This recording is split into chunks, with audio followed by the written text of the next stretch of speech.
स्वामी जी, इस भीषण गर्मी की बात हो रही है। पारा 48 के पार जा चुका है।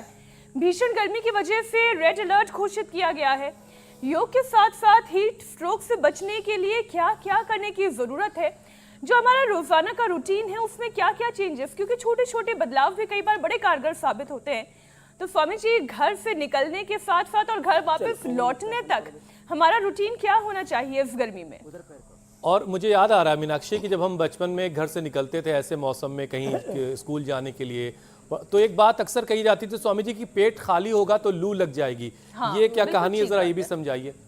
और सर ढक के जाओ। हाँ, तो देखो, जौ का चने का सत्तू, ये पवन मुक्तासन उत्तान पादासन तो बड़ा कीर्तिमान बनाया। टाइप 1 डायबिटीज मुक्ति पा करके जवेंद्र ने ये कर लेंगे। पवन मुक्तासन उत्तान पादासन, नौकासन, सर्वांगासन, हलासन। और मीनाक्षी जी, ज्योत्सना जी, पूजा जी तो महायोगिनी है ही हमारी, वो तो कर ही लेंगी। ये सुबह चने का जो सत्तू है ना, या जौ का सत्तू, जौ के आटा की रोटी और ये जौ का दलिया दूध में बना के पियो, फिर ठंडा करके खाओ। गरम गरम मत खाना, बड़ा ज़बरदस्त होगा। और ये जो चने का या जौ का जो सत्तू है ना, उसमें प्याज और डाल दो ऊपर से। ये तो सफ़ेद प्याज हमने ऑर्गेनिक पैदा की हुई है, बड़ी अच्छी है। तो और फिर मंडूकासन, योग मुद्रासन तो करना ही है। सुबह सुबह खाली पेट नहीं निकलना। जौ का, चने का सत्तू, नींबू का पानी, या सबसे अच्छा बेल का, नारियल का बेल का पानी, उसमें चीनी ना मिलाएं। लोगों को हर चीज़ में चीनी चीनी चीनी, ये चीनी देह के लिए और चीनी देश के लिए बड़े खतरनाक है। सौंफ का पानी, एलोवेरा का जूस, फिर ये वाटरमेलन खा करके निकले सुबह सुबह घर से। लौकी का जूस बड़ा ज़बरदस्त होता है। रात को ठंडे दूध से ये गुलकंद खा लें साहब, बिल्कुल एकदम तबीयत तंदुरुस्त रहती है। और ये ग्लूकोज शक्ति बड़े ज़बरदस्त है। अपने उसके अंदर ये उसकी मकई की वो शक्कर है, मकई की शक्कर है इसके अंदर। इसको पानी में घोल करके ऐसे पी लिया करें। मौसमी का जूस, संतरे का जूस, कितनी बढ़िया बढ़िया चीज़ें हैं। फिर भी पता नहीं क्यों ये सब junk food, fast food, packed food और इधर उधर के सॉफ्ट ड्रिंक, कोल्ड ड्रिंक और फ्रूट जूस के नाम पर भी पूरा बखेड़ा है। और छाछ मेरे रामा, लवण भास्कर, हिंगवा स्टिक, ये डाल करके पी लो। फिर तो सर्दी गर्मी में हमेशा इम्यूनिटी भी अच्छी रहेगी और गर्मी तो अपने को छू ना सकेगी। हम -5 डिग्री तक, 5 डिग्री तो में तो हम नंगे ही रहते हैं। आपने इंडिया टीवी पर हमको योग करते देखा ही होगा। और 50 डिग्री तक ऐसे ही अलमस्त रहते हैं। क्यों? सुबह सुबह जो की राबड़ी खा लेते हैं। ये मीनाक्षी जी को भी पता है, जोधपुर से इनका संबंध है, पता है इनको। तो ये छोटे छोटे उपाय हैं। और सलाद ज़्यादा खाएं, फल ज़्यादा खाएं, सब्जियां ज़्यादा खाएं, दाल बाटी चूरमा, ये और सब, देखिए ना स्वामी जी, ऊपर वाले ने भी मिष्टान, ये सब कम खाएं। ऊपर वाले ने भी क्या खूब इंतजाम कर रखा है। जितनी गर्मी पड़ रही है उस वक्त इस मौसम में फल जितने भी हैं उतने ही पानीदार हैं। ये भी कुदरत का गजब का निज़ाम है। हाँ स्वामी जी, गर्मियों की बात हो रही है तो गर्मियों की बीमारियों पर भी बात कर लेना बड़ा जरूरी है, ताकि आप उसका भी यौगिक सलूशन बता सके। डायरिया के मरीजों की संख्या अस्पताल में अचानक से 20% बढ़ी है।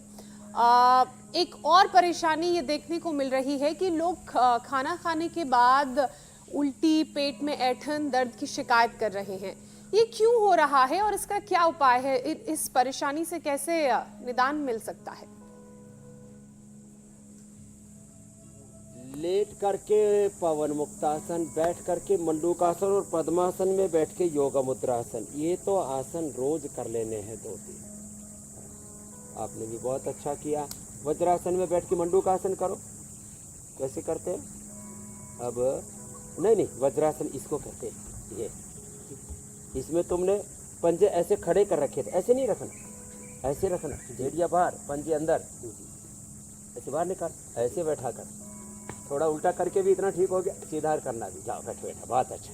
तो अब वज्रासन में ये ऐसे बैठ के कर रहा था और तब भी इसको लाभ हो रहा था। ऐसे ऐसे नहीं करना, एरिया बाहर पंजे अंदर, ऐसे। ये मंडूक आसन और योग मुद्रासन, वक्रासन, गोमुखासन करना। और डायरिया के लिए क्या करना?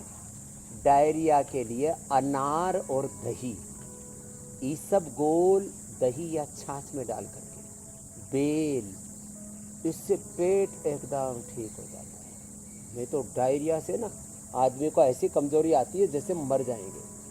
जब 8-10 बार दस्त हो जाता है ना तो गांव की भाषा में कहते हैं गोड्डे टूट जाते हैं, फिर बहुत बुरी हालत होती है। तो अनार और दही, अनार और छाछ, और ये खिचड़ी और दही और बेल, और ये सब गोल दही छाछ में मिला करके, और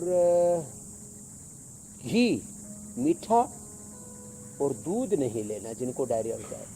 और अनार ऐसे ही लेते हैं ना तो उल्टी दस्त भी बंद हो जाते हैं, दोनों ही, चित्त भी अच्छा हो जाता है। मुनक्का भिगो करके उसका पानी पी लो, मुनक्का और अंजीर का, और थोड़ा सा खा लो, उससे भी डाइजेशन एकदम अच्छा हो जाता है। किसी किसी का पेट तो इतना कमज़ोर होता है और इतना नाजुक नाजुक नाजुक होता है, छुई मुई की तरह। छुई मुई का पौधा है ना, ये देखो, ये उसको छुई मुई को हाथ से ऐसे लगाते हैं ना तो एकदम तो छुई मुई की तरह जिनका पेट है उनके लिए बता दिया। फिर इसमें कुटजारिष्ट, कुटज घनवटी, 4 चम्मच कुटजारिष्ट, कुटज घनवटी 4-4 गोले ले लो और मुंह में चित्रकादि चूस लो, उससे हजमा अच्छा हो जाता है, जी में चलाना बंद हो जाता है।